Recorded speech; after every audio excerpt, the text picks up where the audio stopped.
রাজনীতিতে যখন প্রতিপক্ষকে ভোটের মাঠে হারানো যায় না, তখন শয়তানের শেষ কৌশল হলো অ্যাসাসিনেশন বা হত্যা। গোয়েন্দা সূত্র এবং আমার দেশের রিপোর্ট অনুযায়ী জুলাই বিপ্লবের অর্জনকে ধূলিসাৎ করতে দিল্লি ও কলকাতার সেফ হাউসে বসে একটি ভয়ঙ্কর সিট লিস্ট তৈরি করা হয়েছে।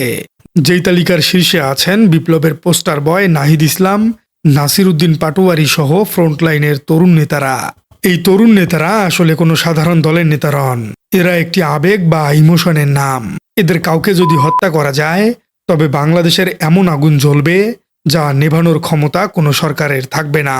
আজকের পর্বে আমরা দেখার চেষ্টা করব সাবেক স্বরাষ্ট্রমন্ত্রী আসাদুজ্জামান খান কামাল এবং ডিজিএফআই এর সাবেক প্রধান জেনারেল আকবরের নেতৃত্বে গঠিত আনহোলি অ্যালায়েন্স বা অপশক্তির জোট কিভাবে এক ঢিলে দুই পাখি মারার পরিকল্পনা করছে এবং নির্বাচনকে বানচাল করার জন্য কেন তারা নাসিরউদ্দিন পাটোয়ারি এবং নাহিদ ইসলামকে হত্যার পরিকল্পনা করছে। এই পরিকল্পনার পেছনের লজিকটা একটু বুঝুন। একে সমরবিদ্যায় বলা হয় ফলস ফ্ল্যাগ অপারেশন।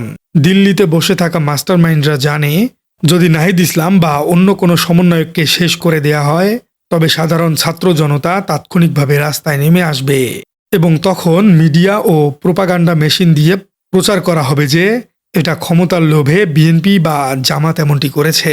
অর্থাৎ জুলাই বিপ্লবের নেতৃত্ব শূন্য করা হবে, তরুণরা হতাশ ও দিশেহারা হয়ে পড়বে।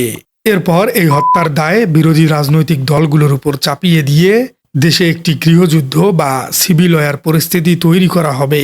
গোয়েন্দারা বলছেন এটি একটি নিখুঁত ক্যালকুলেশন চাওস। তারা চায় মানুষ মারা যাক, যাতে সেই মৃতের উপর দাঁড়িয়ে তারা বলতে পারে, দেখলে তো, আমরা ছাড়া তোমাদের দেশ নিরাপদ নয়। এখন প্রশ্ন হলো, কারা আছে এই ষড়যন্ত্রের নেতৃত্বে? নামগুলো শুনলে আপনার পিলে চমকে যাবে। দিল্লির সেফ হাউসে বসে আছেন সাবেক স্বরাষ্ট্রমন্ত্রী আসাদুজ্জামান খান কামাল, জাহাঙ্গীর কবির নানক ও বাহাউদ্দিন নাসিম। কিন্তু আসল ভয়ের কারণ এরা নয়। ভয়ের কারণ হলো তাদের সাথে যোগ দেয়া পালাতক সিকিউরিটি এক্সপার্টরা। এই জোটে আছে সাবেক এসবি প্রধান মনিরুল ইসলাম, যিনি নকদর্পে চেনেন দেশের গোয়েন্দা নেটওয়ার্ককে। ডিজিএফআই এর সাবেক ডিজি লেফটেন্যান্ট জেনারেল অবসরপ্রাপ্ত আকবর হোসেন ও সাইফুল আলম, যারা আয়নাঘর আর গুম খুনের সাথে আর গুমের মাস্টারমাইন্ড। এবং আছেন সাবেক ডিএমপি কমিশনার হাবিবুর রহমান। এই লোকগুলো জানে কিভাবে অপারেশন চালাতে হয়, কিভাবে প্রফেশনাল কিলার বা শার্প শুটার নিয়োগ করতে হয় এবং কিভাবে প্রমাণ গায়েব করতে হয়। নিরাপত্তা বিশ্লেষকরা বলছেন, যখন পলিটিশিয়ান আর করাপ্ট ইন্টেলিজেন্স অফিসাররা হাত মেলায়, তখন তারা লেথাল কম্বিনেশন তৈরি করে। এদের পরিকল্পনা সাধারণ সন্ত্রাসীদের মতো নয়, এদের পরিকল্পনা সামরিক নিখুঁততায় সাজানো। কেন নাহিদ বা নাসিরউদ্দিন পাটোয়ারিকে টার্গেট করা হচ্ছে? কারণ তারা এখন আর ব্যক্তি নন, তারা স্যাম্বল অব রেজিস্ট্যান্স বা প্রতিরোধের প্রতীক। ষড়যন্ত্রকারীরা মনে করে শেখ হাসিনাকে তাড়ানোর পেছনে এই তরুণদের মস্তিষ্ক ও সাহস ছিল মূল চালিকা শক্তি। তাই নির্বাচনকে বানচাল করতে হলে আগে এই মস্তিষ্কগুলো অকেজো করতে হবে। গোয়েন্দা বিশ্লেষণে উঠে এসেছে, এদেরকে শেষ করে দেশে এমন এক অস্থিরতা তৈরি করা হবে যাতে সেনাবাহিনী নির্বাচন বাদ দিয়ে আইনশৃঙ্খলা সামলাতেই হিমশিম খেয়ে যায়। আর সেই ফাঁকেই আন্তর্জাতিক মহলকে বলা হবে বাংলাদেশে গণতন্ত্র ব্যর্থ হয়েছে, এখন ইন্টারভেনশন দরকার। এটি আসলে বিপ্লবকে শেষ করে দেওয়ার চূড়ান্ত একটি ব্লুপ্রিন্ট। এই হিট লিস্ট কি আসলেই বাস্তবায়ন করা সম্ভব? আমাদের গোয়েন্দা সংস্থাগুলো কি এই পালাতক জেনারেলদের নেটওয়ার্ক ভাঙতে পারবে? নাহিদ নাসিরদের নিরাপত্তায় সরকার কি ব্যবস্থা নিচ্ছে, নাকি তারাও আছেন চরম ঝুঁকির মুখে? এবং সীমান্তের পার থেকে প্রফেশনাল কিলার ঢোকানোর যে খবর আসছে তা কতটা সত্য? টার্গেট কিলিং মোকাবেলার কৌশল এবং বিপ্লবীদের রক্ষায় সরকারের করণীয় নিয়ে চলুন আলোচনা করা যাক। দিল্লির সেফ হাউসে বসে জেনারেল আকবর বা মনিবুল ইসলামরা যে ছক কষেছেন তা বাস্তবায়নের জন্য তারা কাদেরকে ব্যবহার করবেন? তারা নিশ্চয়ই নিজেরা এসে গুলি চালাবেন না। গোয়েন্দা রিপোর্ট বলছে এই ডার্টি জব করানোর জন্য তারা দুটি ফোর্সকে প্রস্তুত রেখেছে।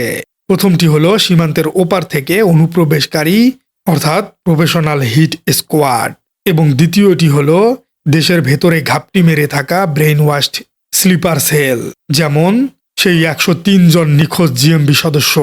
যশোর, সিলেট এবং ময়মনসিংহ সীমান্ত দিয়ে বিস্ফোরক ও ড্রোন সহ ঘাতকদের অনুপ্রবেশের চেষ্টা চলছে। নিরাপত্তা বিশ্লেষকরা আশঙ্কা করছেন এই হামলাগুলো গতানুগতিক বা ট্র্যাডিশনাল হবে না। এখানে ব্যবহার করা হতে পারে স্নাইপার অ্যাটাক বা দূরপাল্লার হামলা, অথবা ভিড়ের মধ্যে লোন উল্ফ বা একাকী হামলাকারী। টার্গেট কিলিংয়ের মূল উদ্দেশ্য হল কোনো বড় সমাবেশ বা মিছিলের মধ্যে বিশৃঙ্খলা তৈরি করে নেতাকে সরিয়ে দেওয়া। গোয়েন্দারা বলছেন পলাতক সেনা কর্মকর্তারা যেমন মেজর জেনারেল কবির বা জেনারেল সাইফুল তারা জানেন কিভাবে ভিআইপি মুভমেন্ট ট্র্যাক করতে হয়। তারা তাদের সেই সামরিক অভিজ্ঞতা বা ট্যাকটিক্যাল নলেজ এখন বিপ্লবের বিরুদ্ধে ব্যবহার করছেন। এটি কোনো রাজনৈতিক গুন্ডামির বিষয় নয়, এটি পুরোদস্তর মিলিটারি গ্রেড অপারেশন। তবে আসার কথা হলো বাংলাদেশের গোয়েন্দা সংস্থা অর্থাৎ এনএসআই এবং ডিজিএফআই ঘুমিয়ে নেই। এই নীল নকশা ফাঁস হওয়াটাই প্রমাণ করে যে সরকারের কাউন্টার ইন্টেলিজেন্স কাজ করছে। ইতিমধ্যেই জুলাইয়ের ফ্রন্টলাইন নেতাদেরকে ইনহ্যান্স সিকিউরিটি প্রোটোকল বা বিশেষ নিরাপত্তা ব্যবস্থা দেওয়া হচ্ছে। তাদের মুভমেন্ট বা চলাফেরা সীমিত করতে এবং জনসমাগমে যাওয়ার আগে অগ্রিম গোয়েন্দা নজরদারি চালানোর পরামর্শ দেয়া হয়েছে। বর্ডার গার্ড বাংলাদেশ অর্থাৎ বিজিবি সীমান্তে রেড অ্যালার্ট জারি করেছে এবং থার্মাল ক্যামেরা দিয়ে রাতের আধারে অনুপ্রবেশ ঠেকানোর চেষ্টা করছে। সরকার জানে নাহিদ বা নাসিরের ক্ষতি হওয়া মানে সরকারের পতন ত্বরান্বিত হওয়া। ষড়যন্ত্রকারীরা একটি বড় ভুল অঙ্ক কষছে। তারা ভাবছে নেতাদের শেষ করলে বিপ্লব থেমে যাবে, কিন্তু ইতিহাস বলে উল্টো কথা। যদি নাহিদ ইসলাম বা নাসির উদ্দিন পাটোয়ারির মতো কারো উপর হামলা হয় তবে তারা আর নেতা থাকবেন না, তারা হয়ে যাবেন জাতীয় শহীদ। তখন বিএনপি জামাত ডান বাম সব বিভেদ ভুলে পুরো জাতি এক হয়ে সেই খুনির শক্তির বিরুদ্ধে ঝাঁপিয়ে পড়বে। দিল্লি হয়তো ভাবছে এতে একটি গৃহযুদ্ধ লেগে যেতে পারে, কিন্তু বাস্তবে এটি বাংলাদেশকে ভারতের বিরুদ্ধে বা ফেসিবাদের বিরুদ্ধে আরও ইস্পাত কঠিন ঐক্য এনে দিতে পারে। রক্ত সবসময় ভয়ের কারণ হয় না, রক্ত কখনো কখনো বারুদ হয়ে বিপ্লবের মতো জ্বলে ওঠে। এই মুহূর্তে সবচেয়ে বড় অস্ত্র হলো স্ট্র্যাটেজিক প্যাশেন্স বা কৌশলগত ধৈর্য ধারণ।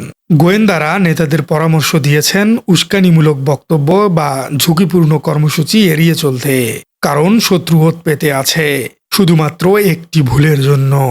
এই মুহূর্তে সরকারের দায়িত্ব হলো নেতাদের নিরাপত্তা নিশ্চিত করা এবং চোখ কান খোলা রাখা। অপরিচিত কেউ ভিড়ে মিশে আছে কিনা বা সোশ্যাল মিডিয়ায় কেউ উস্কানি দিচ্ছে কিনা তা খেয়াল রাখা। জুলাই বিপ্লব তো বুলেটের সামনে বুক দিয়েই সফল হয়েছে।